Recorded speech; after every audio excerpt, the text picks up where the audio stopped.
Salut à tous, ça y est, la chaîne vient de franchir la barre des 10 000 abonnés. Merci beaucoup d'être si nombreux à me suivre. Franchement, j'aurais pas imaginé avoir une audience aussi importante en seulement moins de 2 ans.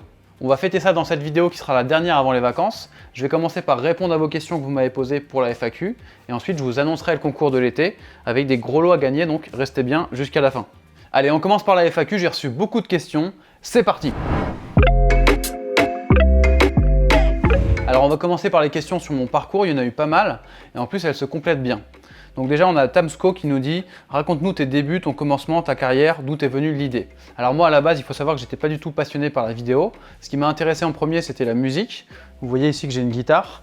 Alors j'ai pas commencé par la guitare, j'ai commencé par la contrebasse, j'étais en 5e à l'époque. Donc j'ai fait 3 ans de contrebasse au collège, après j'en ai eu marre parce que c'était pas un instrument assez sexy, j'en avais marre du conservatoire, les auditions, le solfège, etc.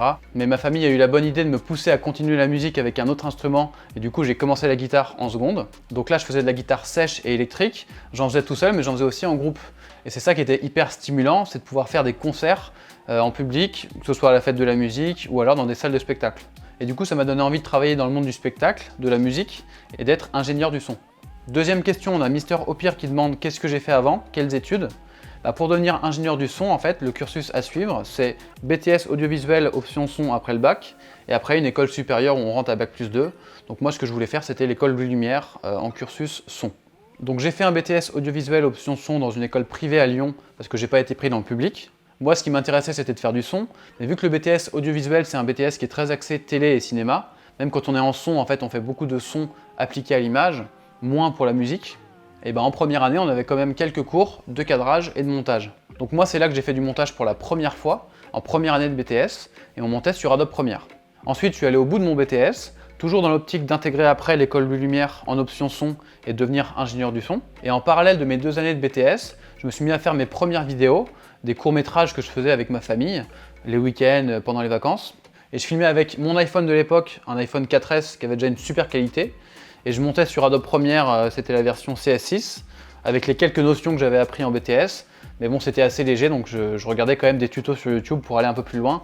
Et parce qu'en plus de ça, je commençais à prendre goût au montage. J'ai eu mon BTS en son, mais par contre, après 2 échecs au concours de l'école Louis Lumière, je me suis dit, est-ce que j'ai vraiment envie de passer ma vie à faire des concours?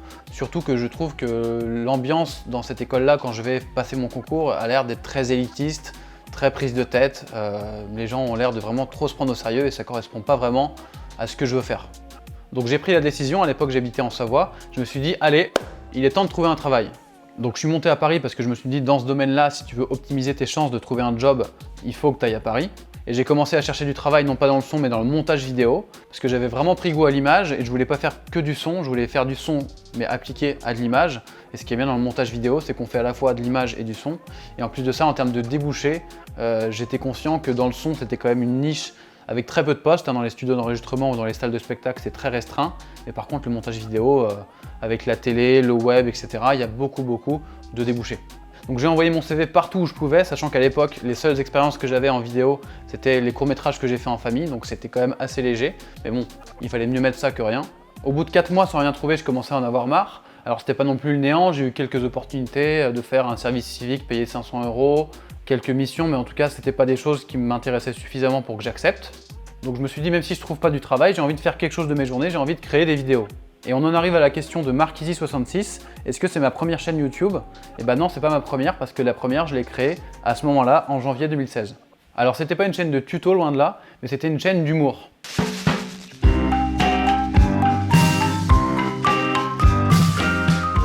Ça s'appelait La Mandarine en référence à mon nom de famille. Je vous mets le lien en description si vous voulez aller voir ces chefs-d'œuvre. Et il y a même un petit best-of. Alors moi ça m'éclatait bien de faire ça et en plus ça me faisait vachement progresser en technique parce que je faisais tout, l'écriture, le tournage, le montage, un petit peu de motion design, etc. Donc c'était hyper formateur, à défaut de travailler, ça me faisait quand même progresser pendant cette période de recherche. Donc j'ai fait ça pendant 6 mois et au bout de 6 mois ce qui s'est passé c'est que j'ai reçu un coup de fil d'une entreprise pour laquelle j'avais fait un entretien 6 mois avant. Et à l'époque, donc 6 mois avant, j'avais fait un entretien mais ils avaient fini par choisir un autre candidat en me disant qu'ils gardaient mon CV. Mais bon pour moi quand on dit ça en général c'est mort. La preuve que non, là, il me proposait un CDD de 6 mois en tant que monteur. Donc moi, j'ai tout de suite accepté, évidemment. Et donc, ça a été mon premier job dans l'audiovisuel. Alors, ce qui est marrant, c'est que cette boîte, elle est à Annecy. Donc, je suis retourné en Haute-Savoie alors que j'avais quitté la Savoie pour venir à Paris en me disant que c'était là que j'allais trouver. Au final, 1 an après, j'y suis retourné. Donc, j'ai travaillé en tant que monteur. J'ai fait un petit peu de cadrage aussi pendant 6 mois. Et là, en 6 mois, j'ai vachement progressé. Moi, j'avais un niveau relativement bas en montage parce que j'ai fait un BTS, mais en son, pas en montage. Et après, j'ai regardé un peu de tutos, mais j'avais un niveau qui était quand même relativement faible. Donc, entre le niveau que j'avais quand je suis rentré dans cette boîte et 6 mois après quand je suis sorti, je travaillais avec des pointures à qui je pouvais poser toutes les questions que je voulais sur Premiere, sur After Effects.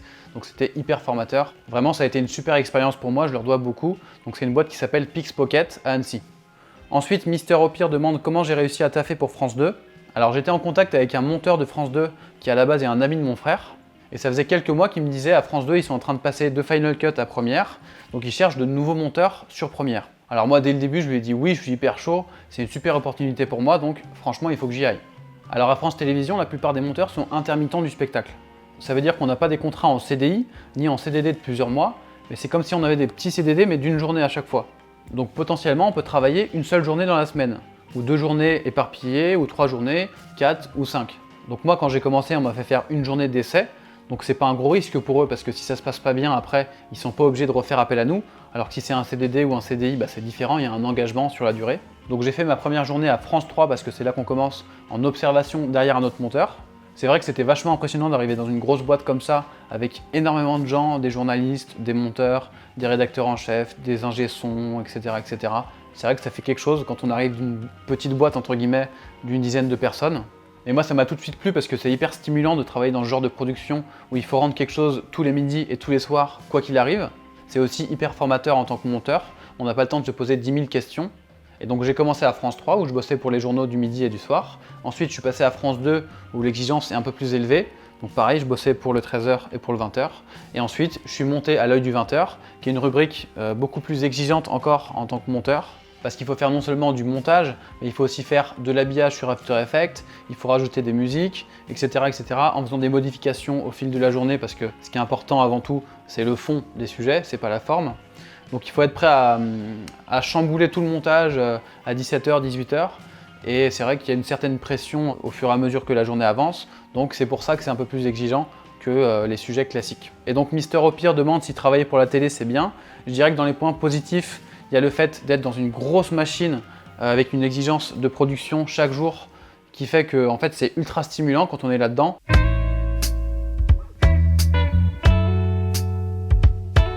C'est quand même assez excitant de savoir que le montage qu'on fait doit absolument sortir le soir même et va être vu par plusieurs millions de personnes. Et du coup, je trouve que ça fait vachement progresser en montage parce que quand on est sous la pression, on n'a pas le temps de tâtonner, de chercher nos commandes, etc. Donc ça, c'est les points positifs. Après, les points négatifs, c'est vrai que c'est assez redondant, c'est assez formaté. Donc si on est quelqu'un de créatif qui aime faire quelque chose d'assez différent, c'est sûr qu'au bout d'un certain temps, on va trouver que ça se répète un petit peu. Et du coup, moi, c'est un petit peu ce qui m'est arrivé. C'est pour ça qu'au début, je travaillais que chez eux. Je travaillais quasiment que à l'œil du 20h. Mais au bout d'un certain temps, j'ai commencé à me lasser et à vouloir faire autre chose. Parce que c'est normal, quand on fait tous les soirs le même format, c'est normal que ça se répète. Et encore une fois, c'est le rendez-vous quotidien, le journal. Donc on n'est pas là pour faire des choses ultra variées dans la forme. Et le deuxième point qui moi me gêne un petit peu, mais ça c'est propre à tout travail de salarié, c'est le fait de travailler pour quelqu'un, pour un rédacteur en chef, pour un journaliste, etc. On est sous une certaine pression et du coup on n'est pas forcément libre de notre temps et de la création. Donc moi c'est vrai que je suis quelqu'un d'assez créatif et qui aime être libre, pouvoir gérer mon temps un petit peu comme je veux. Donc c'est pour ça aussi que je me suis plus orienté après vers des boulots de freelance où je suis à mon compte, où je gère un petit peu comme je veux mes projets. Mais France 2 ça reste une super expérience, j'y travaille toujours. Et c'est très complémentaire avec ce que je peux faire à mon compte. Bon, je continue mon parcours, c'est un petit peu long mais j'ai bientôt fini. Donc j'ai beaucoup travaillé pour France 2, j'ai aussi travaillé pour une autre chaîne de télé, SFR Sport, qui est ensuite devenue RMC Sport. J'ai aussi travaillé pour une grosse boîte de prod, Webedia, jusqu'au jour où j'ai eu un déclic. En fait, j'ai fait une formation d'une semaine avec Guillaume Desjardins de la chaîne Rouge Vert Bleu, où il nous apprenait l'image, la lumière, le montage, le son, les statuts, etc., etc.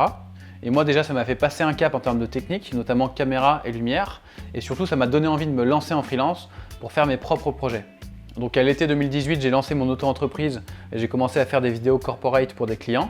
Et on en vient à la question de Romain, pourquoi me lancer sur YouTube et pourquoi cette volonté de transmettre mon savoir? Alors l'idée de faire cette chaîne qui est donc ma seconde chaîne YouTube, je l'ai eu au moment du salon de la photo en novembre 2018. Ça je l'ai déjà raconté dans ma vidéo des 1000 abonnés, mais en gros en discutant avec plusieurs vidéastes dont Olivier Schmitt, je me suis dit que créer une chaîne YouTube ça serait une bonne opportunité à la fois pour avoir une visibilité, potentiellement pour trouver des clients, et en plus de ça c'est quelque chose moi que j'ai toujours aimé transmettre, partager mon savoir. Il faut savoir que moi j'ai donné des cours avec Academia quand j'étais un peu plus jeune. J'ai aussi été animateur en colonie de vacances, en centre de loisirs, etc. Donc c'est quelque chose moi, qui m'a toujours plu, de transmettre mes connaissances. Et c'était aussi une façon de rendre ce que YouTube m'a donné, parce que moi j'ai beaucoup appris la vidéo avec des tutos. Ensuite on a ITWasm, Maskizy66 et TODH qui demandent depuis combien de temps je fais du montage. Du coup ça fait depuis ma première année de BTS, donc c'était en 2011, donc ça fait 9 ans. Et pour finir dans la chronologie du coup, on a Yestorm qui demande si j'ai de futurs gros projets en tête. Et on a Luc qui demande si je pourrais réaliser un court-métrage de fiction dans le genre épouvante en particulier et faire un making-of pour expliquer un petit peu comment j'ai fait. Alors effectivement, il faut savoir que moi c'est ce que je préfère dans la vidéo, la fiction, donc les films et les séries. Donc j'ai pas de gros projets concrets qui arrivent dans un futur proche, mais en tout cas j'ai prévu effectivement de faire de la fiction et des courts-métrages parce que c'est ça qui m'intéresse, c'est ça mon objectif ultime en vidéo. Donc voilà pour mon parcours, c'était un petit peu long mais j'ai essayé d'être complet. Maintenant on va passer aux autres questions. On a Séraphin qui fait un BTS audiovisuel à Roubaix et qui me demande ce que je lui conseille de faire après ces 2 ans. Alors tout dépend ce que tu vises comme métier. Je vois que tu fais l'option technicien, ingénieur, exploitation d'équipement. Je ne sais pas exactement à quoi ça mène cette option-là, mais en tout cas je pense que 2 ans de BTS suffiront. Après ça dépend voilà, ce que tu veux faire. Je te conseille de demander peut-être à tes profs, parce que je vois que tu as 17 ans, donc je crois que voilà, tu n'as pas encore commencé ton BTS. Donc tu demanderas à tes profs, ils seront là aussi pour te guider. Ensuite, on a DroneMotion qui demande « Faut-il obligatoirement connaître la photo pour être bon en vidéo ?» Écoute, je pense que pas du tout. Moi, personnellement, je connaissais pas du tout la photo avant de faire de la vidéo. J'ai plutôt appris la photo grâce à la vidéo parce qu'il y a beaucoup de points communs, notamment dans l'exposition, dans le cadrage. Mais c'est pas du tout indispensable d'être bon en photo pour faire de la vidéo. En fait, on peut aborder l'image soit par l'un, soit par l'autre. Et du coup, on progresse dans l'autre parce que forcément, il y a des passerelles. Ensuite, Xenom demande si je préfère la photo ou la vidéo. Moi, c'est clairement la vidéo que je préfère. Ce que j'aime dans la vidéo, c'est le côté évolutif du temps et de l'espace. Donc on peut jouer à la fois sur des ralentis, sur des timelapses, mais aussi sur des mouvements de caméra, etc. Donc moi, c'est là-dessus que j'aime bien travailler. Alors j'aime aussi la photo, mais le côté figé me plaît un petit peu moins. Ensuite, Wesley demande comment sont automatisés les effets à France 2. Alors ça fonctionne avec des templates After Effects. Il y a des templates qui sont créés pour telle émission, pour telle rubrique. Et après, au cas par cas, on vient insérer dans la composition nos vidéos. S'il faut changer du texte ou des chiffres, on le fait à la main. On fait tous les ajustements nécessaires et effectivement, ça permet de gagner beaucoup de temps. Mais en tout cas, ça ne se passe pas dans Premiere. Ensuite, Franck me pose une longue question, notamment sur France 2, pour savoir quelle caméra ils utilisent pour les reportages. Alors pour la plupart des reportages, ils utilisent des caméras télé standard. Mais effectivement, pour certaines rubriques, comme l'œil du 20h, ils filment avec des Canon 5D pour avoir une image un peu plus ciné avec une profondeur de champ réduite. Et d'ailleurs, on voit la différence avec le fait qu'il y ait beaucoup ou non de flou d'arrière-plan. Ensuite, j'ai eu pas mal de questions sur le matériel. Donc on a Barakafrit qui demande quel matériel j'utilise. Donc pour filmer, c'est Lumix GH5 et objectif 1260. Ensuite, pour le montage, c'est Adobe Premiere. Et pour tout ce qui est effets spéciaux et motion design, c'est Adobe After Effects. Ensuite, tu me demandes des conseils sur ton Nikon par rapport à un Sony. Je peux pas t'aider là-dessus parce que je connais ni l'un ni l'autre. Par contre, si tu cherches une bonne marque, moi je te conseille Panasonic parce que je les connais bien et ils font vraiment du bon matos en vidéo. Court Production demande quel format utiliser pour un court métrage avec l'Osmo Action. Moi, je te conseille d'utiliser déjà 25 images par seconde et après, idéalement, shutter 1/25e. Sur l'Osmo Action, je ne sais pas si on peut régler l'ouverture. En tout cas, si tu arrives déjà à te mettre à 25 images par seconde en 16/9e avec un shutter 1/50e, t'es déjà pas mal. Ensuite, j'ai 2 personnes qui me demandent un conseil d'achat d'appareil photo à bas prix. Donc on a Aurel qui me demande entre 250 et 350 € et Cristiano Messi qui demande entre 300 et 500. Honnêtement, à ce prix-là, ça sert à rien d'acheter un appareil. Un smartphone fera très bien l'affaire. Par contre, ce que tu peux faire, c'est investir dans de la lumière et dans du son. Parce que c'est souvent ça qui est négligé. Et si tu as un smartphone avec une bonne lumière et une bonne prise de son, ta vidéo sera de super qualité.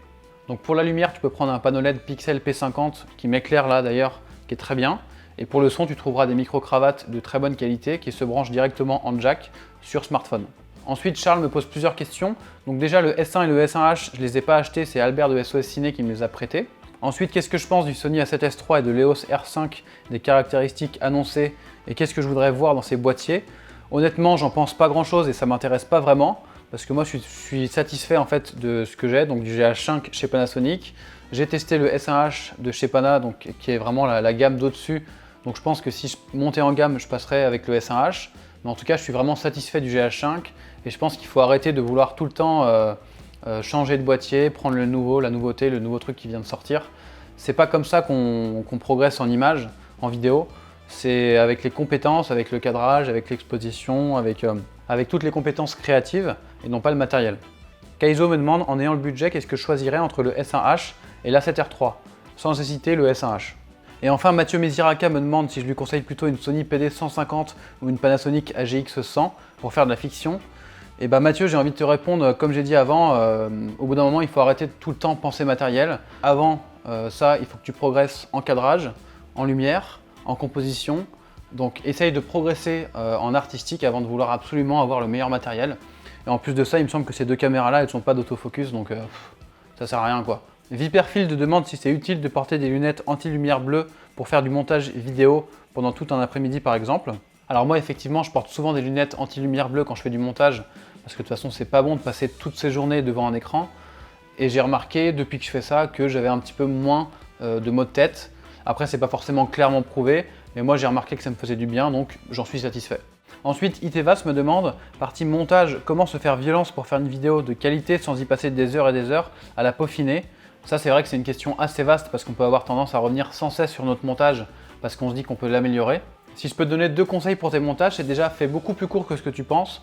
On a tendance à faire beaucoup trop long, à mettre beaucoup trop de plans par rapport à ce qu'on devrait mettre et les faire durer trop longtemps. Encore plus si on a filmé nous-mêmes les images. Mais ça c'est vrai que voilà, c'est quelque chose quand on débute, c'est l'erreur classique de faire un montage qui est beaucoup trop long. Moi je suis passé par là, je voulais recréer en fait une sorte de réalité au montage, sauf qu'en fait ça marche beaucoup mieux si on fait des ellipses. Donc je te conseille déjà de travailler là-dessus, raccourcir ton montage, tu supprimes certains plans pour essayer et en fait tu vas te rendre compte que ça marche tout aussi bien, voire même mieux. Et deuxième conseil, c'est de te fier à ta première impression. C'est-à-dire que quand tu mets tes rushs sur ton ordinateur pour commencer ton montage, tu vas regarder, tu vas essayer de les choisir. Et souvent, on peut avoir une certaine émotion en regardant un plan et moins d'émotion en regardant un autre. Et après, on va peut-être avoir tendance, après, à rationaliser la chose et à se dire peut-être que c'est ce plan-là qui est mieux parce que, etc. Mais moi, ce que je te conseille, c'est de suivre en fait la réaction que tu as eue la première fois que tu les as regardés. Parce que souvent, par exemple, s'il y a un effet waouh, si ça provoque un effet waouh sur nous-mêmes, c'est que ça provoquera le même effet chez le spectateur. Donc il n'y a pas à choisir avec des critères rationnels. Donc si par exemple il faut que tu élimines certains plans dans une séquence, enlève ceux qui t'ont procuré le moins d'émotion quand tu les as regardés la première fois. Parce que des fois on peut avoir tendance à se dire oui mais celui-là il est quand même joli parce que ceci, parce que cela. Mais non en fait, si t'as pas procuré d'émotion, c'est qu'il y a de fortes chances qu'il n'en procure pas chez ton spectateur. Après ça c'est des conseils généraux, mais voilà, c'est 2 conseils que je peux te donner pour gagner un petit peu de temps en montage. Ensuite Gabi demande si j'ai quelques conseils pour organiser un tournage, le préparer au maximum à l'avance. Donc ça peut être au niveau de l'écriture du scénario, ça peut être au niveau du repérage pour le décor, ça peut être les accessoires, le maquillage. En fait, anticiper au maximum les choses qui pourront faire perdre du temps le jour du tournage, parce qu'un tournage ça passe super vite. Donc si on peut anticiper le maximum de choses, bah ça sera mieux. Ensuite, j'ai des questions sur l'inspiration. Donc Mounir me demande de quoi je m'inspire en général pour mes montages.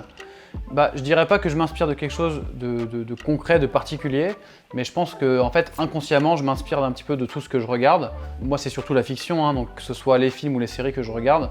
Après, même quand je regarde la télé, quand je regarde une pub, en fait, toutes les images que je regarde, indirectement, dès que je vois quelque chose que je trouve stylé, que je trouve esthétiquement joli, je vais forcément le reproduire en fait dans ce que je vais faire, parce que c'est quelque chose que j'aime, donc forcément, on a tendance à reproduire les choses qu'on aime. Alors Mounir me questionne aussi sur la panne d'inspiration. Tout comme Licorne des Bois qui me demande est-ce que ça m'arrive de débarquer à un endroit pensant faire de belles photos et là plus rien, pas d'inspiration. Du coup quand ça m'arrive, qu'est-ce que je fais? Est-ce que je fais des photos lambda ou je pars sans photo? Alors déjà moi je fais pas de sortie photo, hein. Quand je fais des photos c'est surtout quand je fais des activités, quand je pars en week-end, quand je pars en vacances. Et du coup là je prends en photo le cadre où je suis. Mais c'est pas l'objectif, c'est pas de faire une séance photo. L'objectif c'est juste de capter le moment pour garder le souvenir quoi. Donc ça m'arrive pas d'être en panne dans ces cas-là parce que bon si j'arrive pas à prendre une photo, c'est pas grave, je passe à autre chose et puis je prends une photo un peu plus tard. Donc voilà, donc ça m'arrive pas d'avoir des pannes d'inspiration de photos. Après en vidéo, c'est pareil, je dirais pas que j'ai des pannes d'inspiration de vidéo. Moi en général, je fais des vidéos que quand j'ai une idée en fait. Ça m'arrive jamais de partir à un endroit en me disant je vais faire une vidéo sans savoir ce que je vais faire à l'avance quoi. Donc en général, si c'est une vidéo pour ma chaîne YouTube, je l'écris à l'avance, donc je sais ce que je vais dire, je sais ce que je vais filmer. Après, ça peut arriver que je veuille faire quelque chose, mais que que je mette plusieurs prises à obtenir le résultat, parce que forcément il faut tâtonner, il faut chercher, etc. Mais je dirais pas que c'est une panne d'inspiration, je dirais plutôt que c'est de la recherche. Et enfin, on a Mr. Dribe qui me demande quels réalisateurs m'ont le plus influencé en termes de technique. Donc ça, c'est une bonne question, effectivement, parce que tout à l'heure, je parlais d'inspiration et je disais que voilà, on est un peu influencé par tout ce qu'on regarde. Mais si je devais citer un réalisateur qui m'a beaucoup influencé et qui m'influence toujours beaucoup, c'est Vince Gilligan, donc en fait qui était le showrunner de Breaking Bad et qui est le showrunner de Better Call Saul qui est encore en production. Alors il est plus scénariste que réalisateur, mais c'est lui la tête pensante de ces deux séries et il a réalisé beaucoup de gros épisodes de Breaking Bad et de Better Call Saul. Et ce que j'aime dans sa mise en scène, c'est le côté original des prises de vue, avec des caméras fixées aux objets, avec beaucoup de contre-plongées. Enfin bref, à chaque fois que je regarde ces séries, je suis ébahi devant la réalisation et c'est vrai que je pense que ça m'influence beaucoup. On a presque fini la FAQ. TODH demande si je peux faire une vidéo sur la colorimétrie qui parle d'une zone en particulier. Moi je suis pas un expert de la colorimétrie, donc je te conseille plutôt d'aller voir la chaîne d'Adelin qui parle justement beaucoup d'étalonnage. Olivier demande si on peut se lancer et proposer des prestations vidéo sans savoir toucher tout ce qui est colorimétrie, juste corriger des petites choses de base comme la mauvaise balance des blancs ou l'exposition. Alors effectivement, je pense que c'est possible, on n'a pas besoin de faire de l'étalonnage poussé pour proposer des prestations. Par exemple, pour faire de l'interview, ce genre de choses, tu n'as pas besoin d'être étalonneur professionnel. Tu peux faire des choses, on va dire, le strict minimum pour que l'image soit correcte. Tu dois juste faire les choses de base, effectivement, pour que, en gros, la balance des blancs et l'exposition soient bonnes. Mais après, tu peux très bien proposer des prestations sans faire de colorimétrie. Flo me demande si j'ai un conseil pour ceux qui veulent se lancer en créant une chaîne YouTube. Alors je dirais à la base, ça doit être la passion. Il faut que tu crées une chaîne YouTube sur un sujet qui te passionne. Parce que si tu n'es pas passionné par ce que tu racontes, tu vas vite te lasser, surtout qu'au début, en fait, une chaîne YouTube, ça met un petit peu de temps à prendre. Donc au début, tu vas faire des vidéos qui seront très peu vues, tu auras très peu d'abonnés. Donc si tu n'es pas passionné, tu vas vite en avoir marre. Donc la passion et puis la patience et la persévérance quoi. Parce que au début, ça va pas prendre tout de suite, mais il faut pas lâcher en fait, même si tu vois que tu as, je sais pas, 5 vues, 10 vues, 15 vues, il faut continuer et ça finira par marcher. Et enfin, dernière question de la FAQ, Stanley demande un conseil pour rencontrer des gens qui font de la vidéo. D'ailleurs, tu bosses dans quelle ville et avec quel statut? Alors je bosse à Paris avec le statut d'intermittent quand je travaille à la télé et le statut d'auto-entrepreneur quand je travaille pour moi. Pour rencontrer des gens qui font de la vidéo, je te conseille déjà d'aller voir les groupes Facebook de vidéastes. Il y en a pas mal et ils sont très actifs, donc ça peut être vachement intéressant. Ensuite, tu peux faire du bénévolat sur des tournages. Moi, c'est ce que j'ai fait à un moment. Il y a un site qui s'appelle cinéaste.org et tu peux répondre à des annonces. Donc, il y a des annonces pour de la régie, pour de la réalisation, de la technique, pour plein de choses en fait. Tu as une section bénévole et une section rémunérée et tu peux répondre à des annonces même si tu as zéro expérience. C'est l'intérêt des projets bénévoles. Ça permet de se créer un petit réseau. Donc voilà pour la FAQ, j'ai répondu à toutes les questions, il y en avait beaucoup. Maintenant, on va passer à la grosse annonce, le concours.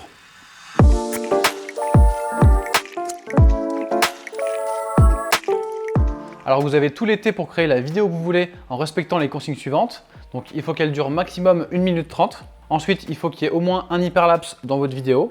Donc un hyperlapse, c'est comme un timelapse mais en mouvement. J'ai fait un tuto sur la chaîne si vous voulez savoir comment on fait. Donc ça peut être soit au sol, soit en drone. Ensuite, il faut au moins qu'il y ait une image avec de l'eau. Donc ça peut être de l'eau liquide, du glaçon, ce que vous voulez, mais en tout cas, je veux au moins un plan où on voit de l'eau. Votre vidéo doit raconter une histoire, c'est-à-dire qu'il faut qu'il y ait de la cohérence, pas uniquement une succession de beaux plans avec une musique. Et ensuite, je veux pas de transition smooth, donc des transitions smooth zoom, smooth rotation, etc., etc. Des trucs faits au montage, j'en veux pas. Mais par contre, essayez de travailler les transitions réelles, c'est-à-dire à la prise de vue. Donc pensez la fin d'un plan pour qu'il coïncide avec le début du plan suivant dès la prise de vue. Ça, c'est vachement intéressant, donc travaillez là-dessus. Et ce sont les seules contraintes. Donc pour le reste, faites-vous plaisir. Vous pouvez filmer vos vacances, faire de la fiction. Vous faites vraiment ce que vous voulez. Il y aura 5 gagnants, donc 5 prix décernés à ce concours. Déjà, les 5 verront leur vidéo diffusée sur ma chaîne dans la vidéo annonce des résultats. Et ensuite, on aura le prix de la meilleure utilisation de l'eau qui remportera une de mes formations au choix. Donc soit première, soit GH5, soit la formation After Effects qui sortira à l'automne. Deuxième récompense, la meilleure transition. Donc encore une fois, pas une transition type smooth, etc. au montage, mais vraiment une transition pensée à la prise de vue. Cette personne remportera aussi une de mes formations au choix. Ensuite, on aura le prix du meilleur son. Donc ça peut être les bruitages, la voix, la musique, bref, le meilleur travail global du son. Et cette personne remportera une carte SD 64 Go qui monte à 170 Mbps par seconde en écriture, donc qui permet d'enregistrer 1h30 de vidéo en 4K. Ensuite, le quatrième prix, ça sera le meilleur hyperlapse. Le gagnant remportera un micro Rode Vidéo Micro, qui a un très bon micro pour enregistrer des sons d'ambiance ou de la voix de pas trop loin qui je branche directement en jack. Et le dernier prix, ça sera le prix de la meilleure vidéo. Donc là, je récompenserai la vidéo la mieux réalisée dans son ensemble, donc que ce soit au niveau de l'histoire, donc il faut vraiment que ça raconte quelque chose, mais aussi au niveau des images, au niveau du son, du montage, etc. etc. Et le gagnant remportera, tenez-vous bien, un filtre ND variable Polar Pro Peter McKinnon Edition. Donc c'est un filtre ND variable de super qualité d'une valeur de 300 €. Je remercie Studio Sport d'être partenaire de ce concours et de fournir le premier prix. Studio Sport qui est un revendeur de matériel vidéo, donc de caméras et de drones. Allez voir leur Instagram que je vous mets juste ici. Donc merci à eux d'être partenaires du concours et de permettre aux gagnants de la meilleure vidéo de remporter ce filtre ND variable Polar Pro. Donc vous avez jusqu'au 30 septembre pour m'envoyer votre vidéo, donc par mail à l'adresse concours@theomandar.fr. Et il faut qu'elle soit mise en ligne soit sur YouTube, soit sur un autre serveur, mais je ne veux pas avoir à la télécharger sur WeTransfer ou ce genre de choses. Donc voilà pour le concours, faites-vous plaisir, soyez créatifs. Moi je vais prendre des vacances, donc il n'y aura pas de vidéo sur la chaîne avant le mois de septembre, donc profitez bien de votre été. Encore un grand merci pour les 10 000 abonnés, on se retrouve pour la 3e saison en pleine forme. Salut!